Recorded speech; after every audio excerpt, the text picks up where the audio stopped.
معذرت میخوام نبودم اینجا. بیا بریم بریم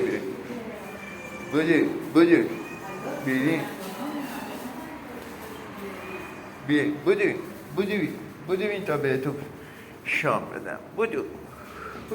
بودو پسر خوب، برو دختر خوب و مهربون. جانم معذرت میخوام، ببخشید نبودم اینجا نبودم، غذاتون عقب افتاده، ببخشید. بیاین خب منه برات تو ریختم. خب بیاین بخورین دیگه. شما با هر کدوم توی سوراخی رفتین. خب ببینید کجا رفتین شما بچه ها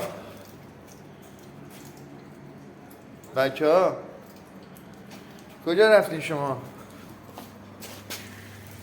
جانم آقای پسته داره میخوره. کریچ